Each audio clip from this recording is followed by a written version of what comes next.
प्रयागराज में हूँ मैं और इस संगम की नगरी पे तमाम तरीके के दृश्य हमको देखने को मिल रहे हैं। मैं यहाँ से गुजर रहा था तभी मुझे नज़र आया कि यहाँ भागवत कथा चल रही है और ये पंडाल कहीं और की नहीं, मुरैना का ही पंडाल है। नागा जी का खालसा है और नागा जी के खालसे में बाल व्यास हमको कथा करती हुई, श्रीमद् भागवत कथा का वाचन करती हुई नज़र आई, तो हम इस पंडाल में चले आए। कथा का अभी आरती होकर समापन हुआ है और इस कथा के बाद तमाम सारे संत गुरु महापुरुष हमारे साथ मौजूद हैं। ये बाल व्यास हैं, हर्षिता इनका नाम है और मुरैना ज़िले का एक गांव है जापथाप, वहाँ की रहने वाली हैं, मेरे पास ही के गांव की हैं।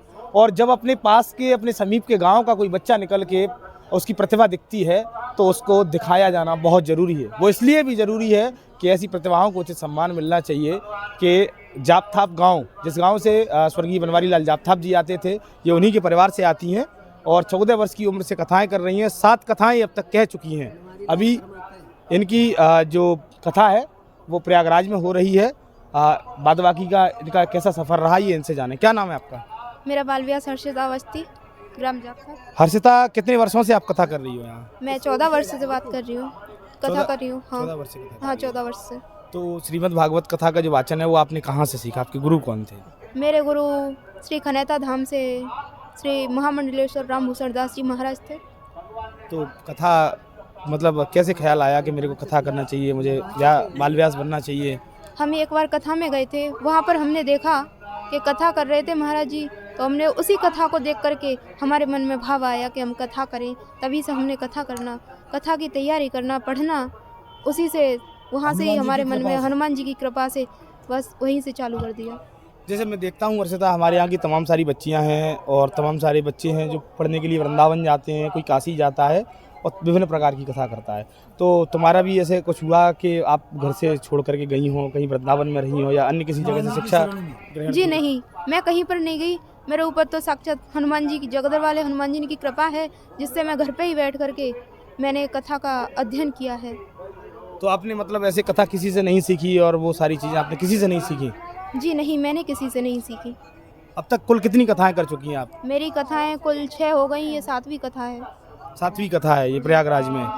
तो महाकुंभ में आई हो, महाकुंभ में आकर के आपको कैसा लग रहा है यहाँ? महाकुंभ में आकर के मुझे बहुत अच्छा लग रहा है। मैंने तो कभी सोचा नहीं था कि मैं महाकुंभ में, मेरा इतना सौभाग्य होगा कि मेरी महाकुंभ में कथा होगी। वो तो संत महात्माओं के आशीर्वाद से, श्री जगदर वाले हनुमान जी की आशीर्वाद से मुझे यहाँ पर महाकुंभ में कथा करने का अवसर प्राप्त हुआ। अभी कितने दिन हो गए यहाँ आपकी कथा को आरंभ हुए? अभी ये 3रा दिन है। 15 तारीख को कथा बैठी हुई थी। 15 तारीख को कथा बैठी हुई है। आपके साथ में आपकी माताजी भी हैं, अन्य गुरु महापुरुष हैं, तो माताजी का आपके जीवन में किस तरह का योगदान रहा? मेरी माताजी के योगदान से ही मैं इस मंच पर आज बैठी हूँ। वो मेरी माताजी के आशीर्वाद से और उनके राह पर चलाने से ही मैं इस कथा के मंच पर बैठी हूँ। इसमें मेरी माताजी का बहुत बड़ा योगदान रहा।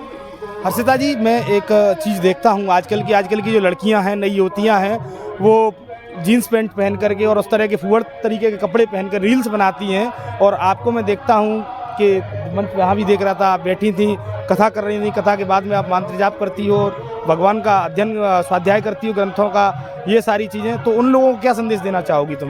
मैं उन लड़कियों को संदेश देना चाहूँगी कि मैं अपनी बहनों से निवेदन करना चाहूँगी कि कृपया ये हमारी संस्कृति नहीं है। हमारी संस्कृति ये है कि हमारे यहाँ की लड़कियाँ, हमारे भारत की लड़कियाँ अच्छे से सूट सलवार पहन के रहें, ना कि ये जींस वगैरह पहने। ये विदेशी लोगों का काम है, वो कि आजकल हमारे भारत में हो रहा है। मैं अपनी बहनों से निवेदन करना चाहूँगी कि ऐसे वस्त्र ना पहने। चंबल से आप आती हैं, तो ऐसा नहीं हुआ कि किसी ने कहा हो कि मतलब तुमको पढ़ाई करनी चाहिए और ये कथा बता के चक्कर में कहाँ पड़ गई, आपके रिश्तेदारों में या किसी ने, आपकी मित्र वगैरह फ्रेंड सर्किल में किसी ने ऐसा कहा हो? हाँ, मेरे फ्रेंडों ने बहुत सारा ऑब्जेक्शन उठाया, मेरे परिवार वालों ने भी ऑब्जेक्शन उठाया, परंतु मैंने किसी की सुनी नहीं। मेरी माँ ने मुझे हौसला दिया कि हम तुम्हारे साथ हैं, तुम्हें जो करना है तुम वो करो, बस कभी अपने बाप के सिर को नीचे मत होने देना। तो आज हमने अपने पिताजी का सिर नीचे तो नहीं होने दिया, बल्कि हमारी माँ ने कहा उसी राह पर हम चलते रहे। हमारी फ्रेंडों ने भी हमारा बहुत विरोध किया। जो मेरे साथ की लड़कियां हैं वो बोलती हैं तुम्हें इस भागवत को छोड़ के कोई जॉब वगैरह देखो, तो हमने बोल दिया हम 12th में हैं, इन साल हम 12th भी कर रहे हैं। पर शिक्षा में आप कहाँ पढ़ रही हैं आप? मैं शिक्षा में अभी फिलहाल में तो कैलारस हूँ। कैलारस में ही पढ़ती हो आप? जी।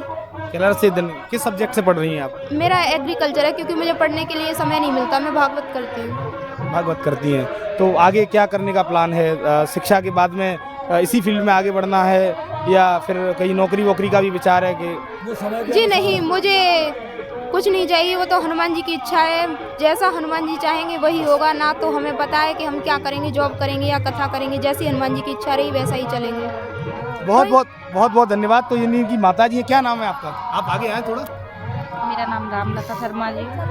कहाँ से रहने वाले? थोड़ा जोर से बोलें आप। मैं कैलाश से रहने वाली हूँ। केरल की रहने वाली हैं। तो आप इनकी माता जी हैं।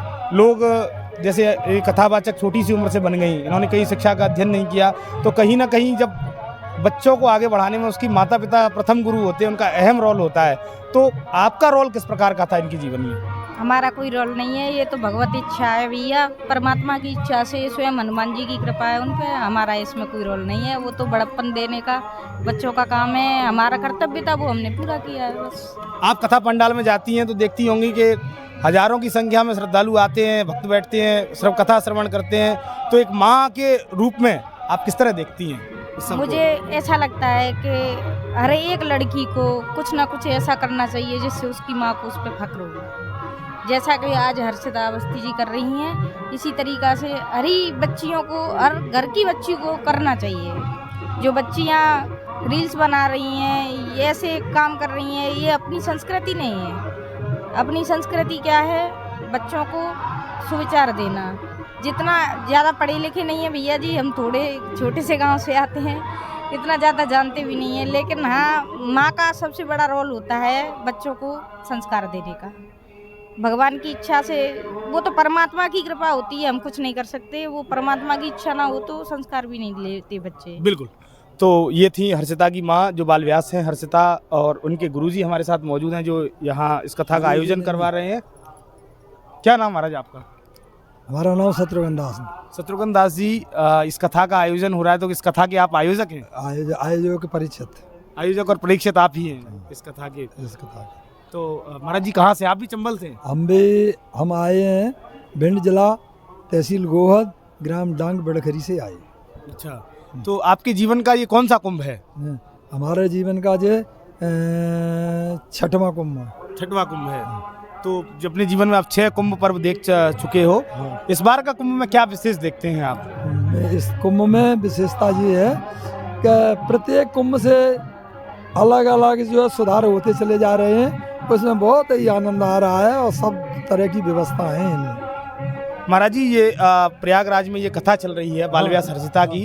अब चूंकि ये बच्ची हमारे पास में निकट के गांव में ही रहती है और मैं यहाँ से गुजर रहा था, जब मैंने देखा तो मैंने सोचा इसको कवर किया जाए। तो श्रीमद् भागवत गीता का प्रयागराज की भूमि पर, त्रिवेणी के तट पर इसका श्रीमद् भागवत कथा का क्या महत्व है?